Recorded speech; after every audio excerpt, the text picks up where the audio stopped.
This video is sponsored by Black Forest Supplements. As the song goes, the times they are a-changing. For instance, as this video is being made, a bombshell new book from CNN anchor Jake Tapper is having the mainstream media reluctantly come to terms with the fact that these weren't cheap fakes. While over in the realm of academia, the once nemesis of Graham Hancock and de facto king of all of Egyptology got exposed for being a tad close-minded, shall we say. I never heard of it, and I don't want to hear about it. You don't want to hear about it? No, why? Because there is no evidence. There are more than 2,000 episodes of the Joe Rogan Experience, and there have been about as many different guests, so obviously not every episode has been a banger. Yet you'd think it would be difficult to single out a single worst one, but nope. Both his listeners and Joe Rogan himself agreed it was his interview with Zahi Hawass, the self-declared sayer of truth on all things ancient Egypt. We're about to see how this all pertains to certain narratives falling apart. But speaking of Joe Rogan, he's known for his MMA fighting, being in extremely good shape and doing quite well health-wise at the tender age of 57. If you recall, he bounced back from COVID in like 3 days, so he takes care of himself. One of the supplements that he's mentioned and talked about is GLP-1. While he was chatting with Dr. Andrew Huberman on the Joe Rogan Experience, they broke it down in detail. This is a GLP-1 glucagon-like peptide. The story of that is, since you like animals and the natural world, a guy down in South America was looking at Gila monsters, those really scary things, and he realized they don't have to eat very often. I wonder if they're hungry all the time or not. Turns out it takes their blood, isolates a peptide, which turns out to be GLP-1, puts it into other animals, and realizes it suppresses appetite. Amazing. Turns out humans make GLP-1. GLP-1 is stimulated by things like yerba mate tea. Certain other compounds, plant compounds, stimulate its release. But what does it do in the hypothalamus? It suppresses hunger by way of, there's a particular brain arcuate pathway, blah, blah, blah. But it also affects the mechanosensors of the gut so that you feel like your gut's full. Like it's almost like you're getting like a pharmacologic tummy, stapled stomach, right? When people take a drug that mimics GLP-1, their brain is like, well, I'm not as hungry, and their stomach feels full even though it's empty. And so people lose weight. So, you can inject yourself with Ozempic, which is basically a fake and synthetic form of GLP-1 that comes with serious side effects, or you can help your body produce more GLP-1 naturally. As of today, one of this channel's main sponsors, Black Forest Supplements, alongside their team of scientists, have developed a 5-in-1 natural GLP booster. And unlike Ozempic, Black Forest's GLP-1 booster supports weight loss without affecting bone density or causing muscle loss.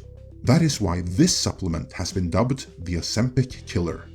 It boosts GLP-1 levels and supports weight loss through natural ingredients. Green tea extract and cayenne pepper stimulate GLP-1 release, while cinnamon extract stabilizes blood sugar to prevent hunger spikes. 5-HTP promotes serotonin production to curb cravings, and L-carnitine enhances fat metabolism for sustained energy. Together, these ingredients work synergistically to suppress appetite, increase calorie burning, and promote effective weight management, without the nasty side effects of drugs like Ozempic. I've taken my first pills already, and I can honestly say I didn't experience the midday cravings I've always hated, and I'm feeling great. So go check out Black Forest GLP-1 supplement, because for today they have a special promotion, a 40% off store-wide discount for the next 48 hours. Claim your special offer now, and remember, when you support this very based company, you also support Midnight's Edge directly. Thanks to Black Forest for sponsoring this video, and with that, let's return to narratives breaking apart at the seams.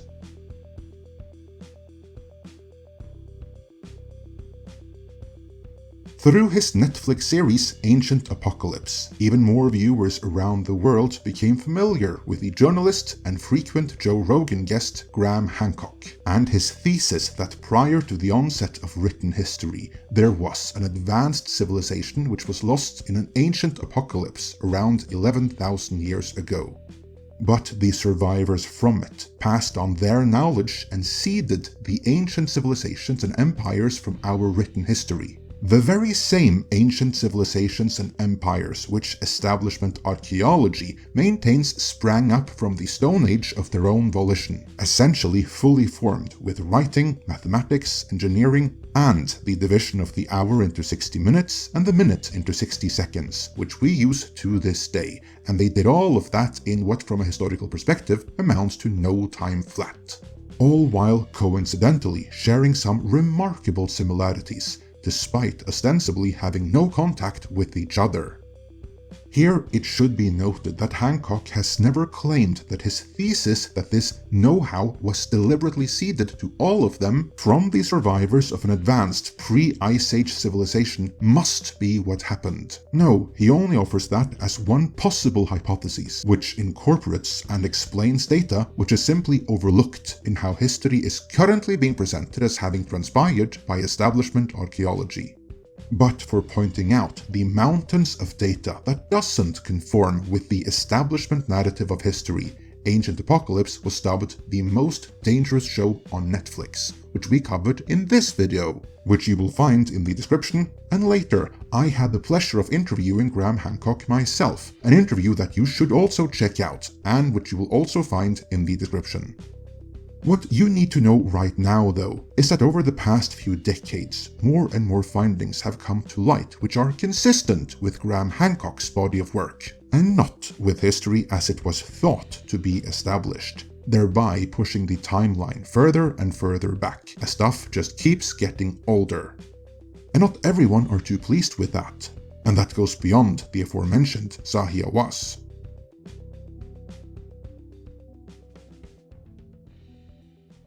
Last year, Graham Hancock went to Joe Rogan to engage in a debate with Flint Dibble, establishment archaeologist and a Hancock detractor who, allegedly, is behind many of the media hit pieces against him, up to and including those accusing him of racism and white supremacy, for the high crime of using legit historical sources that Dibble evidently feels should be stricken from the record, in what I can only imagine is an attempt at decolonizing academia. Either way, rather than debating Hancock, and to a lesser extent Joe Rogan, on the evidence that mainstream archaeology tends to ignore or quibble away, Dibble instead blindsided them both by bringing in entirely new fields of study that none of them were prepared for, such as the science and heritage of crops, the number and age of discovered shipwrecks, and what ice core samples suggested about emissions resulting from metallurgy and industry before the Ice Age. At face value, it seemed like Dibble closed the book on Hancock's hypotheses once and for all. Because not being prepared for these different fields that Dibble suddenly brought up, neither Hancock, Rogan, nor Jamie had any means of fact-checking or responding to them at the time. Which is too bad, because as it turned out, plenty pushback was possible. And Dibble did indeed get a lot of it after the fact, as he has detractors of his own who do know his work and the limitations of it. Meaning he was sent through the online ringer for making claims which were more absolute than the actual evidence supported. Which in turn meant Hancock was ultimately redeemed in the eyes of a great many, as more context was added to Dibble's claims. But before we do anything, I think we should probably address what we know now about the debate that you had with Flint Dibble. Yeah. So that was the last time we were here. I appreciate that he came on, and I thought it was going to be an interesting discussion, but it turned out he played fast and loose with the truth, and distorted quite a bit of information that were some key points that you had discussed. One of them being the amount of shipwrecks that were discovered. He greatly inflated the amount of shipwrecks that have been discovered. But let's move up to current events and the worst episode of Joe Rogan there ever was.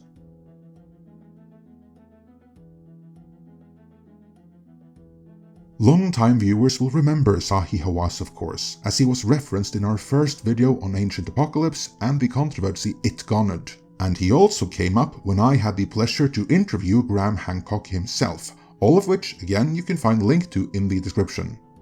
Though obviously, anyone with an above-average interest in ancient history in general and ancient Egypt in particular already knows who he is, essentially the Anthony Fauci of ancient Egypt. For everyone else though, here's a brief introduction. The challenge for mainstream archaeology is that if anyone in the public goes looking for it, there is no shortage of examples of the mainstream archaeology acting every bit as close-minded as Hancock complains they are. So why should anyone take their word at face value? Case in point, I give you Zahi Hawass, the self-appointed real Indiana Jones. For the longest time, Egyptian Minister of State for Antiquities Affairs, and therefore the gatekeeper of all things ancient Egypt, and the personification of mainstream Egyptology. For the longest of time, Hawass had serious beef with Graham Hancock, and even denied him entry into Egypt for several years, though they seem to have patched things up in more recent history. Now, there have been claims that Hancock's increased celebrity, and certainly his access to Joe Rogan, may have swayed Hawass' opinion there. But you should come and... Can you come and introduce me here in Houston? Excuse me? Can I introduce you in Houston? No, I cannot. Why? Because I'm very busy. Okay, fine. But let's not entertain such baseless speculation. Instead, let's see how the foremost Egyptologist in history educated the public when given Joe Rogan's audience as the platform. We found that out, listen to this carefully, Okay. that the only way to have a permanent ramp is to come to the southwest corner of the main pyramid. They built the ramp like this. Okay. And I excavated, and these are photos in my book, Giza and the Pyramids. I excavated from here to here. When the Egyptian construct a ramp, when they finish building the pyramid, they demolish the ramp. They cannot demolish all of it. They have to leave something in the ground. Okay. Do you get this? Yes. I excavated from here to here. I found in situ remains of the ramp. Are there photos of this? Of course, in my book. Okay. That was the recurring theme. You see, you've been misinformed. There are no mysteries pertaining to ancient Egypt any longer. Every question has in fact been answered, half of them by Hawass himself. You just won't find the answers online, but they're all in his book.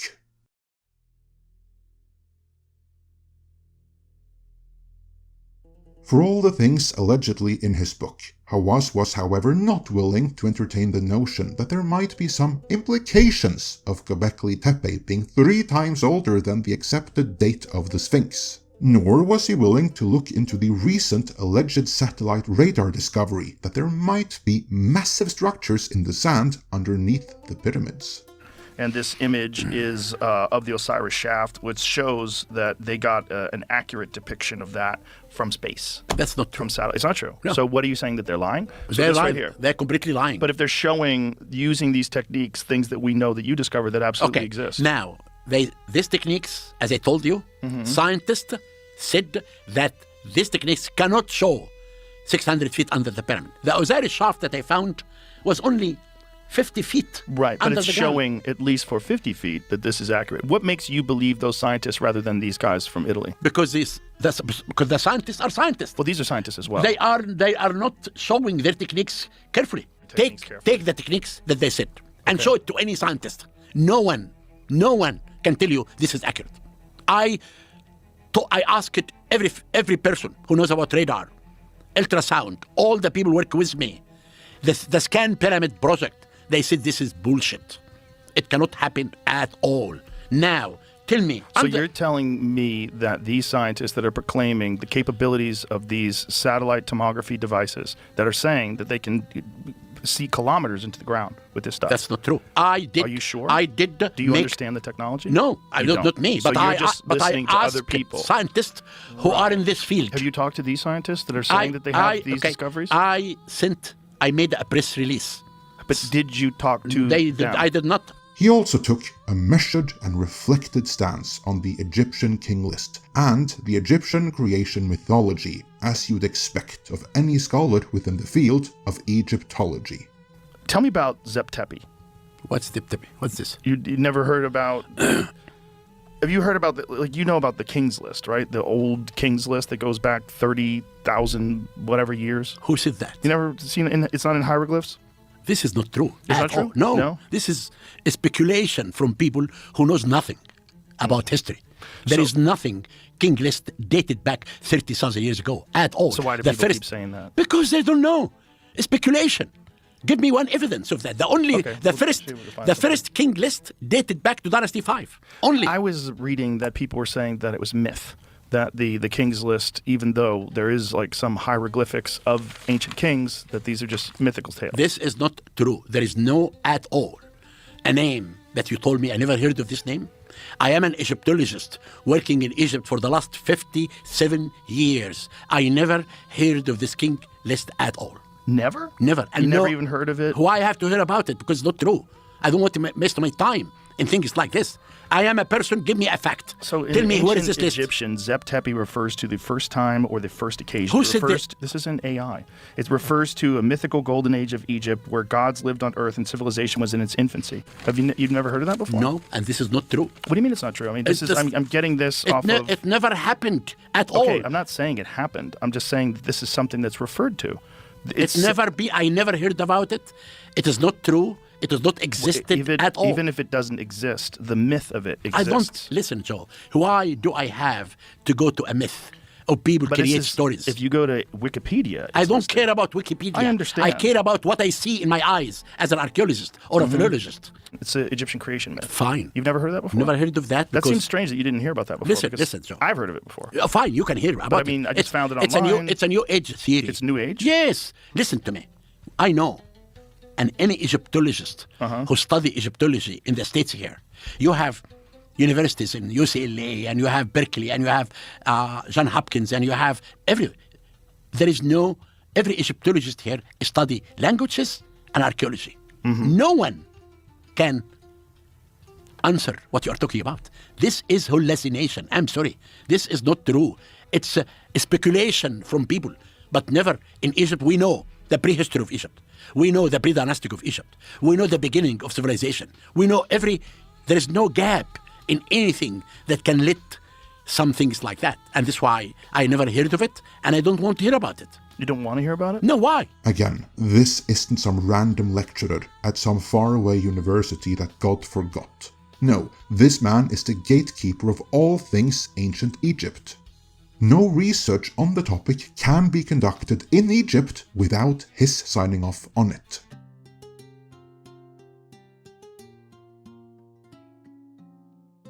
Later, Joe Rogan himself reflected on the experience. That might have been the worst podcast I've ever done, but maybe a good one too. Just to see, okay, this is the guy, this is this closed-minded fellow that's been in charge of gatekeeping all of the knowledge about and Egypt. Still standing on the same ideas, even after this LiDAR comes out. The tomography, whatever it is. Whatever it is. That stuff's fascinating because I've been, even after that podcast, I've been watching more videos with those Italian scientists describing it. They've used it to, this is one of the things that I brought up. One of the temples that they scanned with this was very accurate. And he's like, but this was only 50 feet down. Like, yeah, okay, right, but it works. Like, if 50 feet down, you get an accurate representation of what's inside there, and he was the one, Zahi, supposedly, discovered it. But he's discovered everything, basically. Yeah. So how do you... Genius. He's the best. Several million have seen Rogan's interview with Zahi Hawass, and I do not think many felt assured in establishment archaeology and Egyptology's handle on things after seeing it. On the contrary, I think it was very much so another Wizard of Oz moment, where the look behind the curtain is everything but reassuring. I have a hunch that if anything, Hawass championing mainstream Egyptology vindicated Graham Hancock and his thesis in the eyes of, well, obviously not everyone, but I would imagine more than before. Because this comes at a time when the overall establishment narrative we the public have been presented with for years is increasingly falling apart at the seams, as we all catch more and more peeks into what is going on behind the curtain. That, incidentally, is the reason why The Guardian dubbed Ancient Apocalypse the most dangerous show on Netflix. Their reasoning was that if it can make you question the establishment narrative surrounding ancient history, then next, you might question other establishment narratives as well, and the establishment wouldn't want that. Yet, that is precisely what is happening. If not for that, Jake Tappert wouldn't have a book to push. And entertainment brands which went all in on the establishment narrative, like Marvel, Star Wars and Doctor Who, should be ruling the planet. But they're not. Instead, they're all imploding like the Titan, every last one of them. and I have a hunch we'll be seeing many more such establishment implosions going forward. These are indeed interesting times. For the times, they are a-changing. Let me know your thoughts on all of this, and if you think seeing what Hancock is up against in any way vindicates him in the comments. And before you go, remember to check out Black Forest GLP-1 supplement, because for today they have a special promo, 40% off store-wide discount for the next 48 hours.